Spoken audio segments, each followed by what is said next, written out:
Saudara Presiden ke-7 RI Joko Widodo akan menempuh jalur hukum terkait dengan tuduhan ijazah palsu yang menyeret namanya. Hal ini disampaikan oleh Jokowi usai melakukan pertemuan dengan kuasa hukumnya di kawasan Menteng, Jakarta Pusat. Pertemuan dilakukan secara tertutup. Saat ditanya awak media, Jokowi meminta publik menunggu penjelasan resmi dari tim kuasa hukumnya. Semuanya tolong ditanyakan kepada tim kuasa hukum saya. Ya, silakan. Ini komplit. Saudara, salah seorang pengacara yang menggugat ijazah Presiden ke-7 Republik Indonesia Joko Widodo ditetapkan sebagai tersangka oleh Polres Sukoharjo, Jawa Tengah. Tersangka diduga memalsukan dokumen saat menempuh pendidikan tinggi. Assalamualaikum warahmatullahi wabarakatuh. Waalaikumsalam warahmatullahi wabarakatuh. Pemirsa, kita akan ketemu di Bacain Berita. Sebelumnya kita minta Bung Kameramen memberikan nasihat untuk Bung Alfian.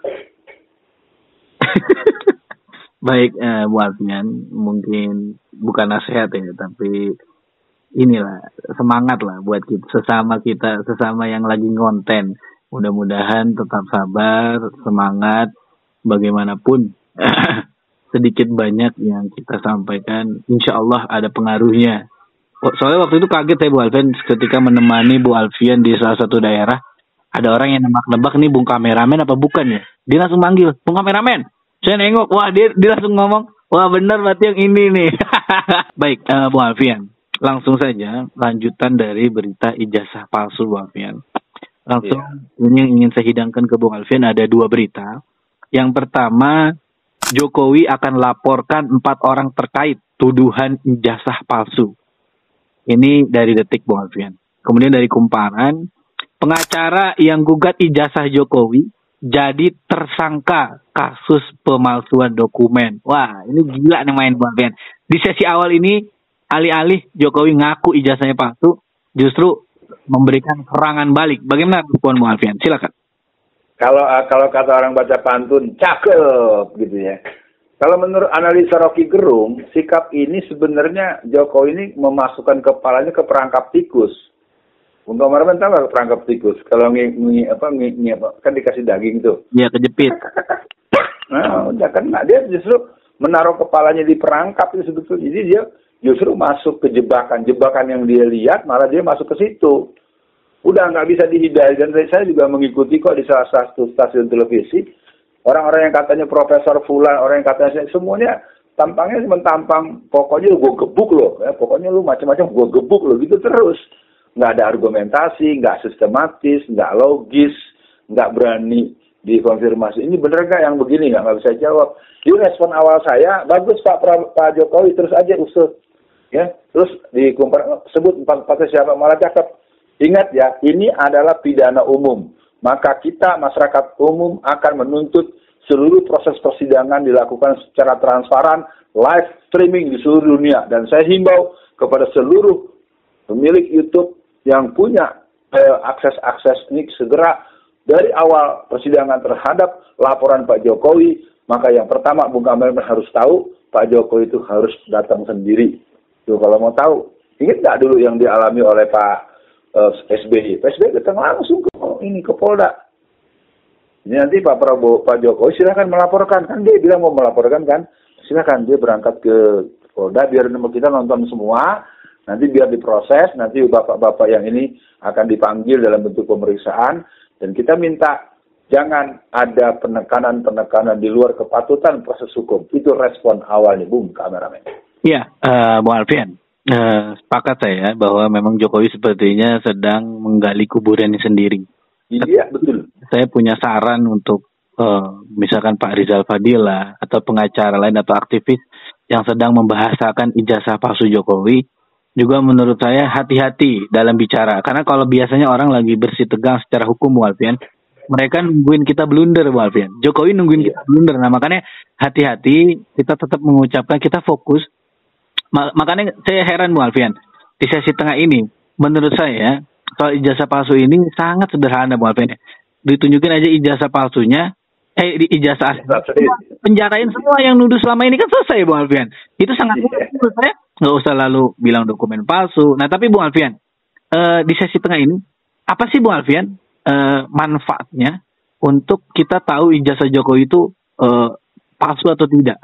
Karena kalau menurut si Mahfud MD pun Jokowi mungkin ijazahnya palsu, kemarin dia jadi presiden itu tetap sah. Itu gimana Bung Alfian sesi tengahnya?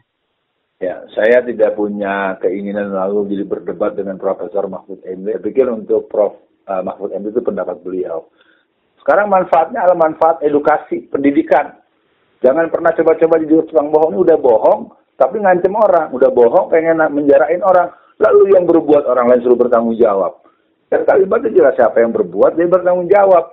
Kalau memang bagaimanapun walaupun pembuatan pemalsuan itu oleh orang lain, karena itu menyangkut diri, kan berarti dia membenarkan dan mengiyakan. Maka yang bertanggung jawab adalah orang yang memiliki secara penampakan fisik, penampakan subjektif, penampakan keterangan identitas dia. Ingat, Bapak harus datang sendiri. Datanglah ke mana mau lapor, mau ke Polres, mau ke Polda, ayo datang. Biar kita terdengar semua, Bapak mau ngapain. Dan saya ingin katakan, Bung Kameramen, ini cuma gertak sambal. Berani saya ngomong begitu, karena saya kan pengalaman beberapa kali mengalami proses persidangan. Kalau ini gertak sambal, karena mereka pertama tidak ada kekuatan. Pemenjaraan Gus Nur dan Bambang Tri ini kan juga sebenarnya sebuah bentuk yang dipaksakan. Bagaimana seorang yang bernama Sylvester itu, masa dia mintanya kita berhenti coba. Berhenti mempersoalkan loh. Kok proses hukum disuruh minta memberhentikan permintaan, bagaimana ceritanya? Jadi kesimpulan itu mungkin buat Bung Kameramen, manfaatnya adalah untuk mendidik masyarakat. Orang yang berbohong, orang yang jahat, orang yang curang, harus diketahui. Dia jahat, dia bohong, dia curang. Dan buat Pak Mahfud MD, Anda sebaiknya juga memberikan semangat bagaimana orang yang bohong dan curang jangan dianggap hal biasa. Memang ada pertanyaan, kenapa sih situasi seperti begini, Bu Megawati nggak ada omongan, gitu kan? Kok Bu Megawati diem aja sih? Seluruh jajaran-jajaran teras dari orang yang dulu membangga-banggakan dan mengeluh-elukan Pak Jokowi juga nggak ada yang berani ngomong apa-apa. Ya, Bu Alfian, ya memang sih Mahfud MD terlihat ini ya, mau pengen juga kayaknya dia Jokowi di penjara, tapi juga dia nggak pengen dianggap sebagai orang yang ngedorong-dorong kayaknya gitu yang saya. Oh iya, cerdas Bung Kameramen, bagus. Ya, Bu Alfian.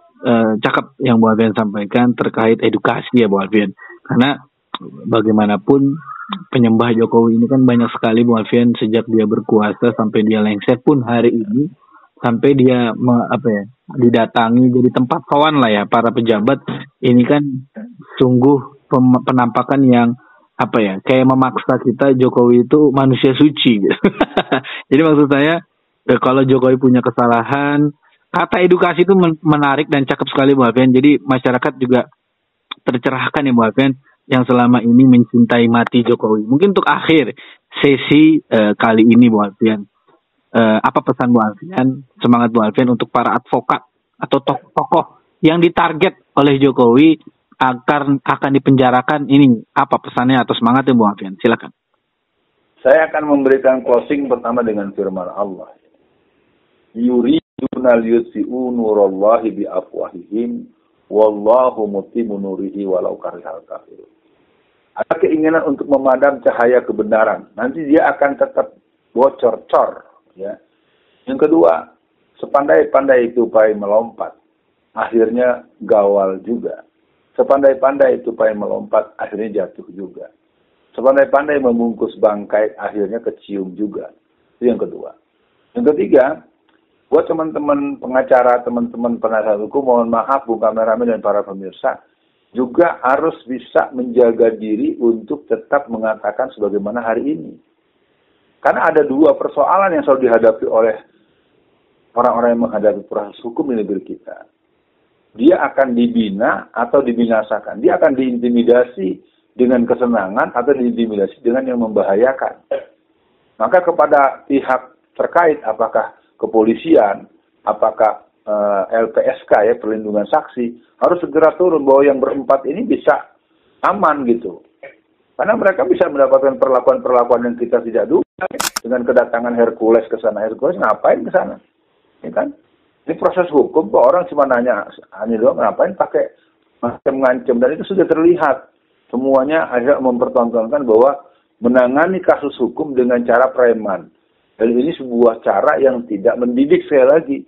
Dan saya himbau kepada siapapun, kita tidak boleh mundur karena ada orang-orang berpenampakan seperti itu. Karena mereka juga akan sama saatnya mati bersama kita. Dia mati, kita mati. Nah, untuk itu kepada seluruh masyarakat, sebagai penutup, mari kita jaga proses ini. Buktikan bahwa ijazah Jokowi itu asli atau palsu. Mari ikuti persidangan, karena ini keinginan dari orang yang bernama Jokowi. Karena dari mulutnya langsung yang meminta agar ada proses hukum. Ayo Pak Jokowi, segera datang ke Polda atau ke kepolisian terdekat, laporkan dan buatkan proses hukumnya biar cepat persidangannya untuk kita melihat asli atau palsu, demi mendidik generasi yang jujur terhadap dirinya dan terhadap publik. Assalamualaikum warahmatullahi wabarakatuh.